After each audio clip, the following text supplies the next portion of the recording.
지금으로부터 약 200여 년 전 호랑이가 담배 피우던 그 시절의 조선 팔도에는 설명할 수 없는 기이하고도 으스스한 일들이 참으로 많았습니다. 전깃불 하나 없이 오직 희미한 호롱불의 의지에 밤을 보내야 했던 그 시절 어둠은 지금보다 훨씬 더 깊고 공포스러운 존재였습니다.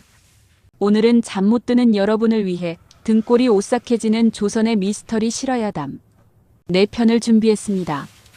이불 밖은 위험하니 꼭 끝까지 함께해 주십시오. 첫 번째 이야기입니다. 제목은 비오는 날의 흉가와 피눈물 흘리는 병풍입니다. 한양으로 과거를 보러 가던 젊은 선비박 씨의 이야기입니다. 박선비는 가문의 기대를 한몸에 받고 과거 길에 올랐으나 마음은 천근만근 무거웠습니다. 설상가상으로 그날은 아침부터 하늘이 잔뜩 찌푸리더니 오후가 되자 마치 하늘에 구멍이라도 뚫린 듯 억수 같은 장대비가 쏟아지기 시작했습니다. 아이고, 이를 어쩐다. 날은 저물어 가는데 주막은커녕 인가도 보이지 않으니 박선비는 보찜을 머리에 이고 급히 걸음을 재촉했지만 산길은 이미 진흙탕으로 변해 발을 떼기조차 힘들었습니다. 집시는 진작에 닳아 헤어졌고 발가락은 돌부리에 채여 피가 배어나왔습니다. 빗물은 도포자락을 타고 흘러내려 속옷까지 축축하게 적셨고 으슬으슬한 한기가 뼈속까지 파고들었습니다. 어둠은 먹물처럼 번져한 지 앞도 분간할 수 없었고 어디선가 들려오는 늑대의 울음소리가 빗소리에 섞여 섬뜩하게 들려왔습니다. 그때였습니다. 번쩍하고 하늘을 가르는 번개와 함께 산 중턱에 희미한 기와집 한 채가 눈에 들어왔습니다. 박선비는 구세주라도 만난 듯 반가운 마음에 허겁지겁 그쪽으로 달려갔습니다. 하지만 가까이서 본 집의 몰골은 흉흉하기 짝이 없었습니다. 대문은 반쯤 부서져 덜렁거리고 있었고 마당에는 잡초가 사람 키만큼 자라 음산한 기운을 내뿜고 있었습니다. 담벼락은 곳곳이 무너져 내린 전형적인 흉가였습니다. 보통 사람이라면 그런 곳에 발을 들이기조차 꺼려했겠지만 찬비에 온몸이 얼어붙어 가던 박선비에게는 선택의 여지가 없었습니다. 오래된 나무문을 밀자 끼익 하는 쇠 긁는 소리가 비명처럼 울려 퍼졌습니다. 계시오. 지나가는 과객인데 비 좀 피합시다. 박선비의 목소리가 텅 빈 마당에 공허하게 울려 퍼졌습니다. 대답은 없었습니다. 오직 처마 끝에서 떨어지는 빗물 소리만이 톡톡하며 정적을 깨고 있을 뿐이었습니다. 박선비는 안으로 들어서며 등골을 스치고 지나가는 기이한 한기를 느꼈습니다. 단순히 비에 젖어서 추운 것과는 달랐습니다. 마치 누군가가 어둠 속에서 자신을 뚫어지게 쳐다보고 있는 듯한 끈적하고 불길한 시선이 느껴졌던 것입니다. 마루는 썩어서 발을 디딜 때마다 삐걱거렸고 천장에는 거미줄이 엉겨붙어 있었습니다. 사랑방으로 보이는 방에 들어가 촛불을 켜자 방 안 풍경이 드러났습니다. 방 안에는 먼지가 수북이 쌓인 낡은 병풍 하나가 덩그러니 놓여 있었습니다. 그런데 이상하게도 그 병풍에는 산수화나 글씨가 전혀 없었습니다. 그저 누렇게 변색된 새하얀 종이만 발라져 있을 뿐이었지요. 박선비는 젖은 옷을 말리려 아궁이에 불을 지피고 피곤한 몸을 뉘었습니다. 타닥타닥 타오르는 모닥불 빛에 비친 흰 병풍을 무심코 바라보던 박선비는 순간 숨이 멎을 뻔했습니다. 아까는 분명 아무것도 없는 흰 종이었는데 지금은 희미한 검은 그림자 하나가 어른거리고 있었기 때문입니다. 처음에는 그저 불빛에 비친 나뭇가지 그림자라고 생각했습니다. 하지만 자세히 보니 그것은 사람의 형상이었습니다.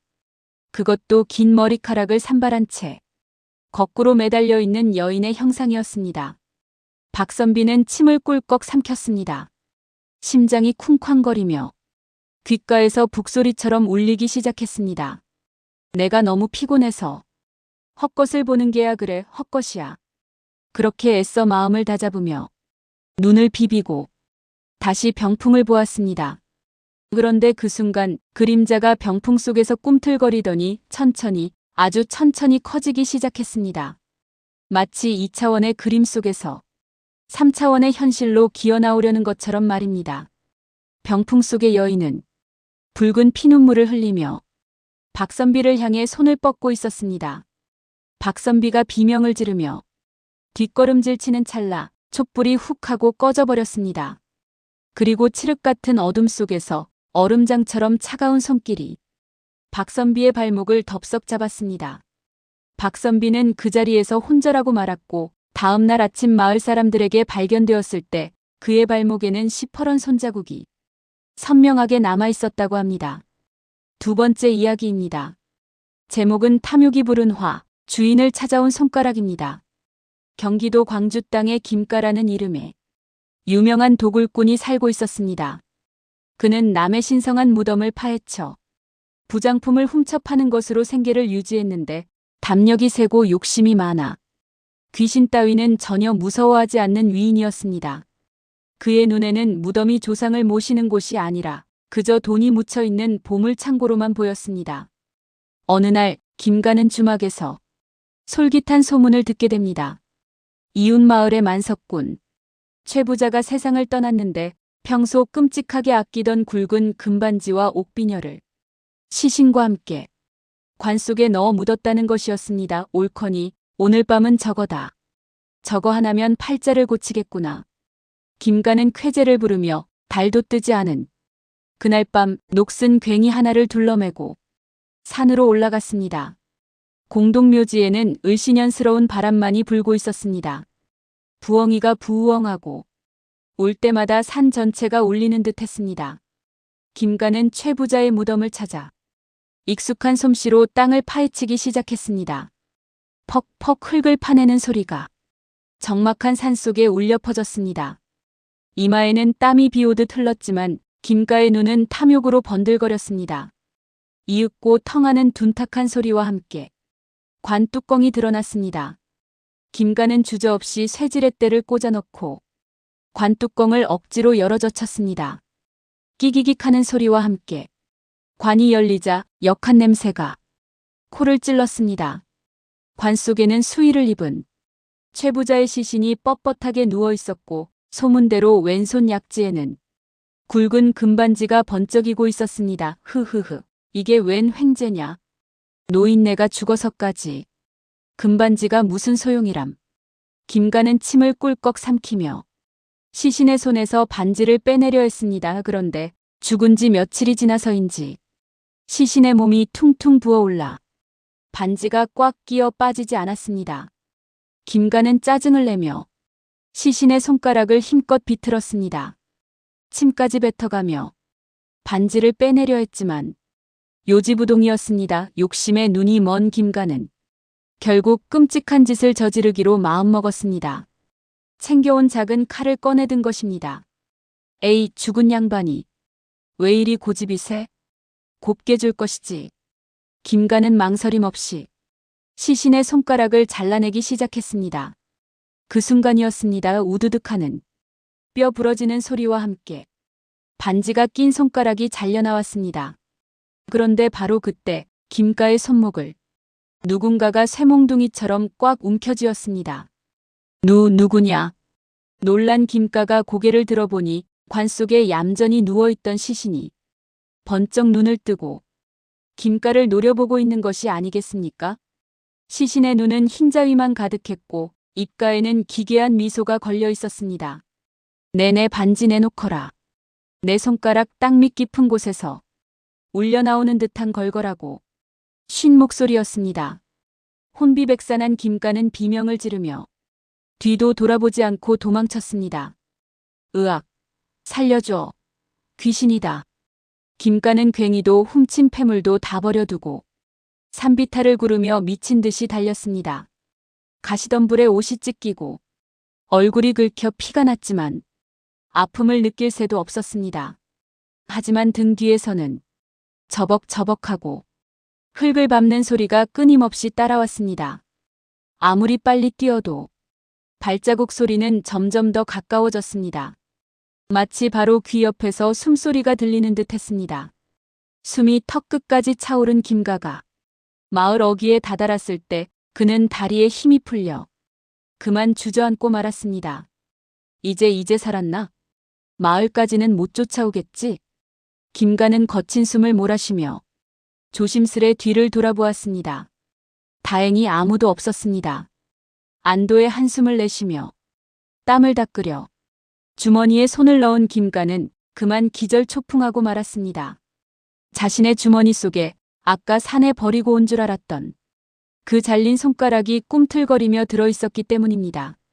손가락은 마치 살아있는 벌레처럼 김가의 손을 파고들고 있었습니다. 김가는 그 자리에서 거품을 물고 쓰러졌고 며칠을 시름시름 앓다가 고통 속에 숨을 거두었다고 합니다. 세 번째 이야기입니다. 제목은 버드나무 아래. 물귀신의 유혹입니다. 충청도 어느 깊은 산골 마을에 큰 강이 흐르고 있었는데 그 강가에는 수백 년 된 커다란 버드나무 한 그루가 서 있었습니다. 그 나무는 가지가 축 늘어져 물에 닿을 듯 말 듯 했는데 밤에 보면 마치 머리를 풀어 헤친 여인 같다고 하여 마을 사람들은 그곳을 몹시 꺼려했습니다. 게다가 그곳은 해마다 사람이 물에 빠져 죽는 곳이라 물귀신이 산다는 소문이 파다했습니다. 어느 무더운 여름날 술을 좋아하는 최 씨라는 남자가 장터에서 술을 거나하게 마시고 집으로 돌아오고 있었습니다. 날은 휘영청 밝고 강바람은 시원하여 최 씨는 기분이 좋아 콧노래를 흥얼거렸습니다. 어헤라 디아 달도 밝고 술맛도 좋구나. 내일은 또 무슨 술을 마실까? 최 씨가 문제의 버드나무 아래를 지날 때였습니다. 강물 쪽에서 첨벙하는 맑은 물장구 소리가 들려왔습니다. 이 밤중에 누가 멱을 감나? 최 씨가 호기심에 강가를 들여다보았더니 물속에서 희미한 무언가가 움직이고 있었습니다. 자세히 보니 5살쯤 되어 보이는 어린아이가 물속에서 허우적대며 살려달라고 손짓을 하고 있는 것이 아니겠습니까? 어이쿠, 저게 뭐야? 아이가 물에 빠졌구나. 사람 살려.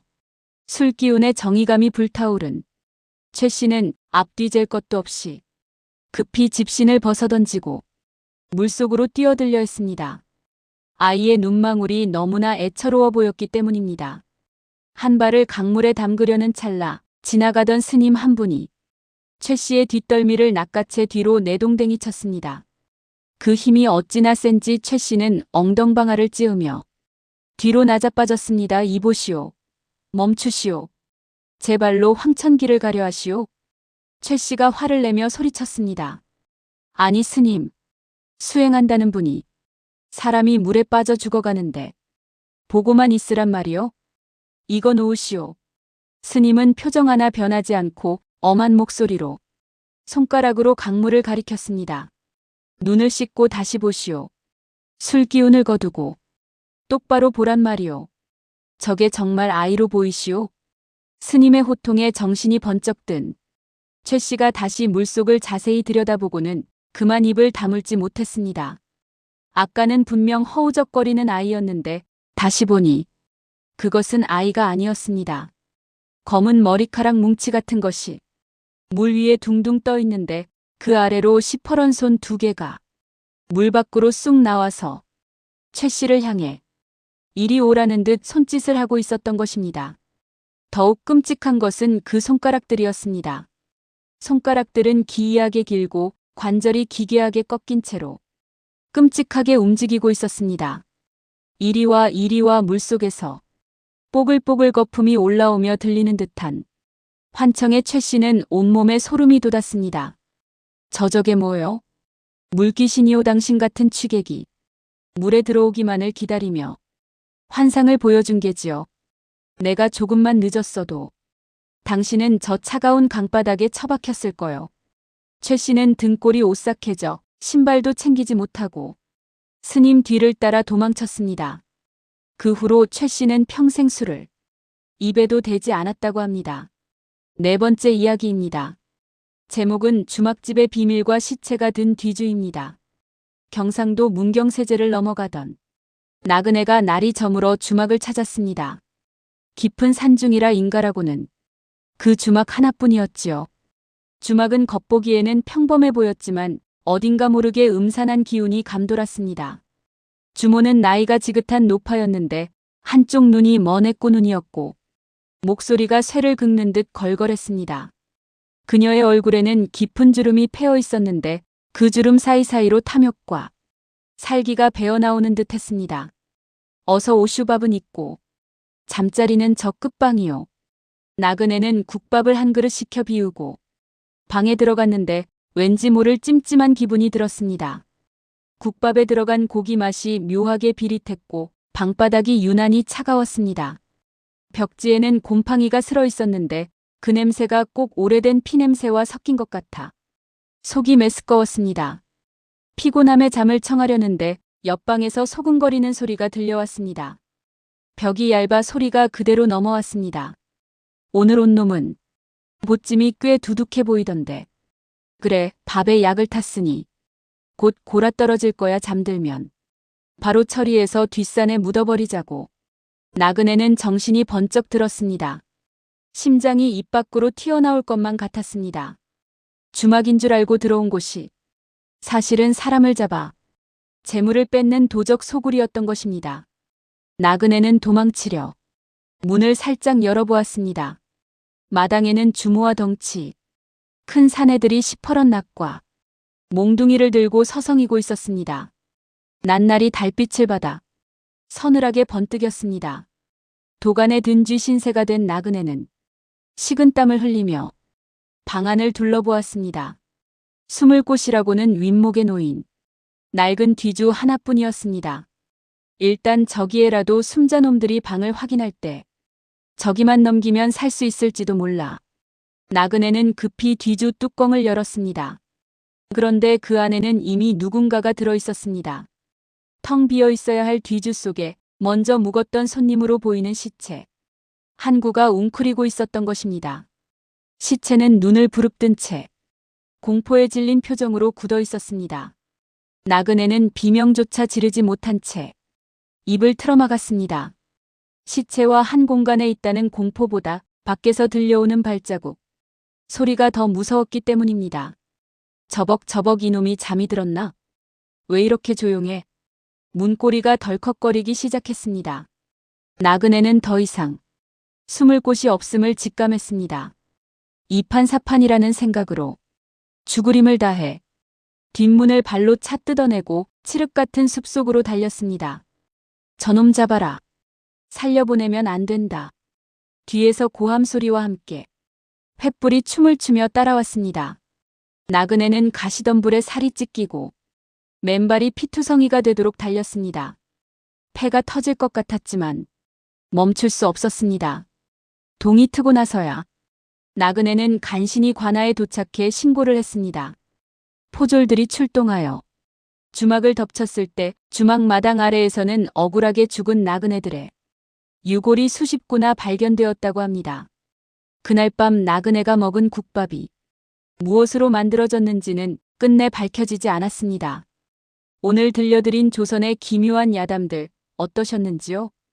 200년 전 호롱불 아래서 도란도란 나누던 옛날 이야기처럼 여러분의 등골을 잠시나마 오싹하게 만들었기를 바랍니다. 밤이 깊었습니다. 문단속 잘하시고 혹시라도 창밖에서 이상한 소리가 들리거든 그게 바람 소리인지 아니면 누군가 문을 긁는 소리인지 절대 확인하려 하지 마십시오. 지금까지 원조야담이었습니다. 안녕히 주무십시오.